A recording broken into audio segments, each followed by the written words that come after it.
business is established and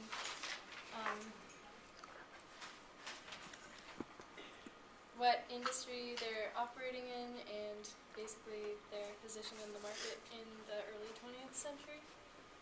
So the vocab is, to start with, business to business, which is defined as a commerce transaction between two businesses, which is typically a wholesaler and a manufacturer. Then there's internal or organic growth, which is expansion from within a business through internal sources of finance.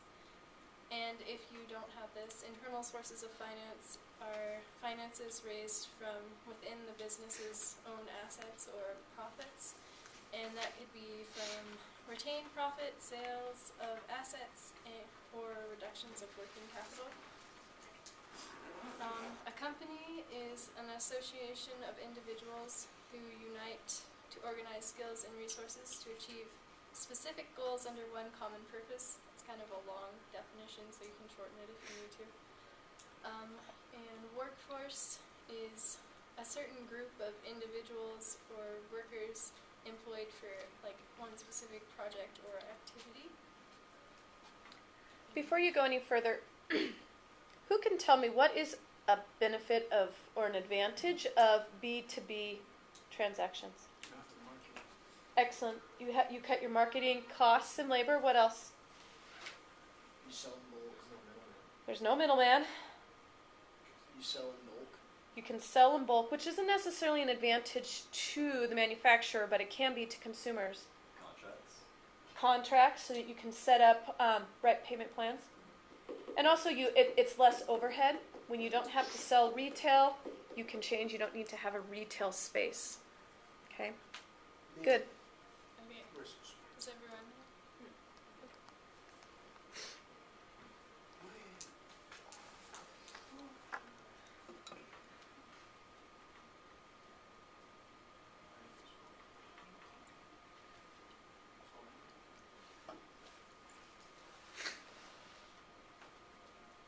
Okay, you guys good?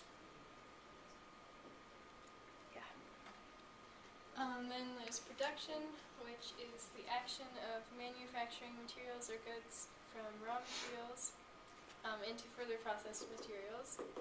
And then there's economies of scale, which is basically an increase of efficiency in production as unit costs decrease with a larger scaled operation.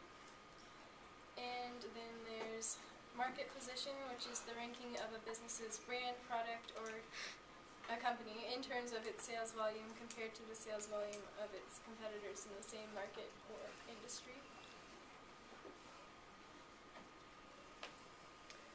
I would start economies of scale. Almost every exam from every year that I've looked at has some question where they tie in economies of scale. In this situation, what would happen with the economies of scale based on the entire case study? What situation? Okay, so with the push, Specify this. so what Anna is recommending is what would happen? To move So other factories for Well, and don't they do? They would lose their economies of scale if they downsize. Well, don't they also do a lot of stuff in just in time? They do. So you could talk about that. And that would also lower your economies of scale. Excellent. Good. Okay, Megan, keep Okay. going. And quality is the standard of a good excellence for products or services.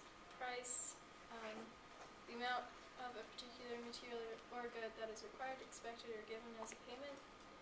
And a competitor is a company usually within the same industry that offers a similar product or service. Okay. Can you go Wait. back? Oh, What yeah. do all these words mean?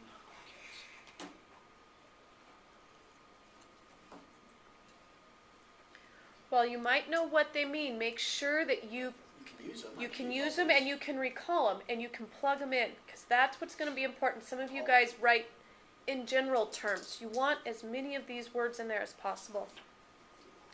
Okay. Okay. Now, if you all. Miss Ramsey, next time you should make these boxes bigger. Yeah. Oh, sorry. Then the document is so long. Sorry. It's okay. It's not your Oh, fault. she made them smaller. It's good. I think Someone they're me. just right. Okay, Megan, keep going. Wait, Megan. Oh. Oh, Oh. You know what all these are, come on.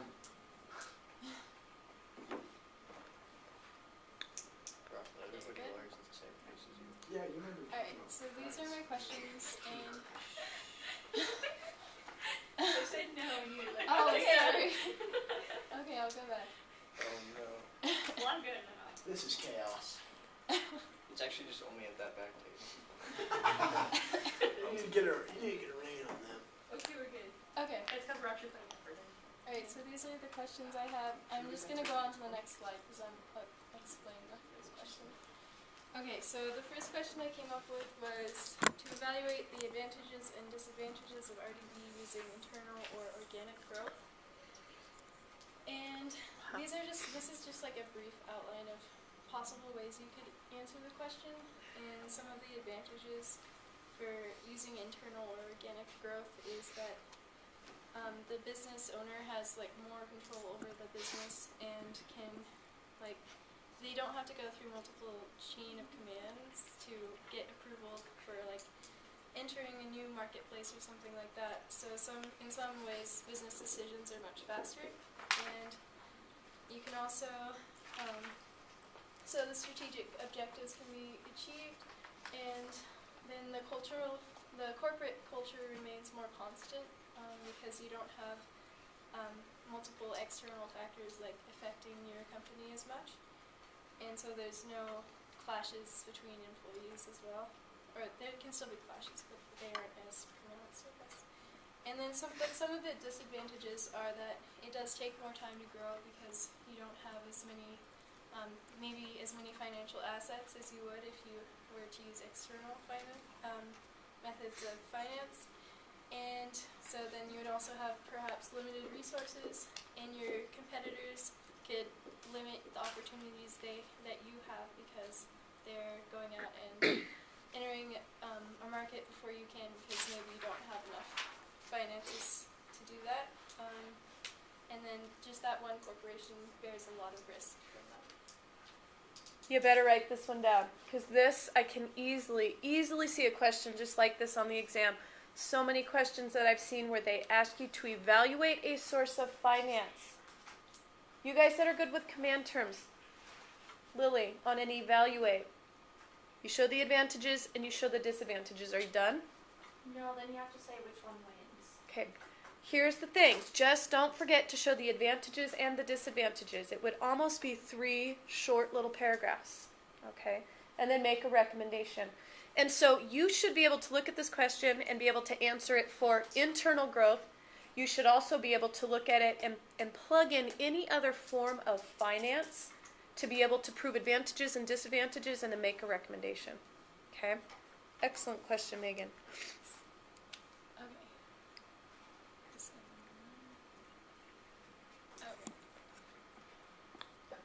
Okay, so the second question I have is explain how concentrating in Denmark, northern Germany, and Sweden enabled RDB to benefit from economies of scale. And some of the main points you could go over in this is purchasing costs is reduced because you maybe don't have to transport so many goods to different locations that are further away.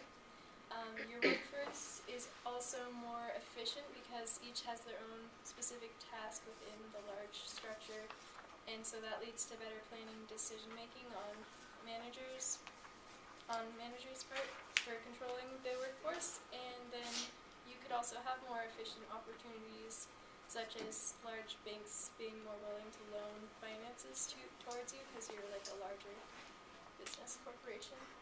But can anyone else think of any other things that you to add? Don't forget. They talked about how like they had the railroads built like, directly to the factories. Which would be important for the Yeah. transportation. Location and transportation costs. Excellent. I'd put that down. Don't forget, too, that when we talked about location in that last little unit, we talked about just the availability of workforce and the competition for other workforce, so if you have a manager leave, that you have other qualified individuals within that area. I'd say also, staying there would, help increase brand image, because, I mean, you're gonna look better in Europe, in the countries where you're at, and if, let's say if somebody over here buys something, I'd rather buy something from Denmark and Germany than India or China.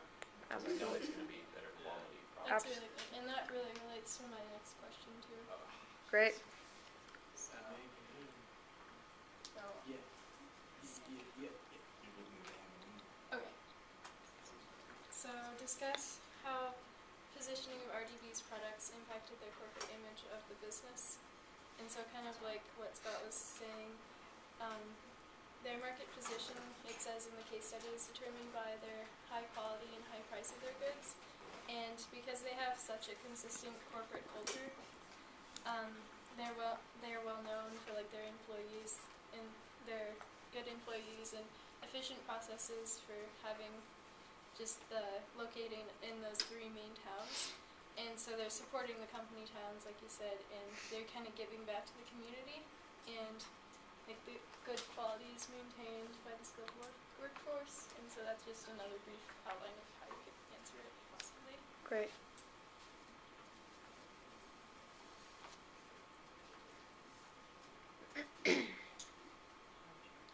And then I also, just in real life, I was kind of looking over some of the things it was talking about, and a lot of things such as operating using business to business and using internal growth are kind of slightly outdated, and today it seems like a lot of the case studies we've gone over have the businesses are kind of switching to business to customer, and so that's kind of a thing that's changing now. And a lot of smaller businesses at the same time, they don't always need economies of scale, even though that's good in some cases. They can also operate in like a smaller market if they have a unique selling point. And many businesses today also, like Anna was wanting to do, is like outsource to different places, and a lot of customers are more interested they're interested still in high quality priced goods, but high quality goods, but with the lowest price possible, basically. Absolutely. And then also, just big picture overall, this is kind of like the foundation of the company that Anna will see. She wants to go on later and change and modify some of these things, especially manufacturing processes and relocating to different areas. And their market share is also later maintained due to their high quality and their corporate image, basically. And if I was to study this, I would definitely go back and look at the financial, marketing, and human resources units. Excellent. And that's pretty much it.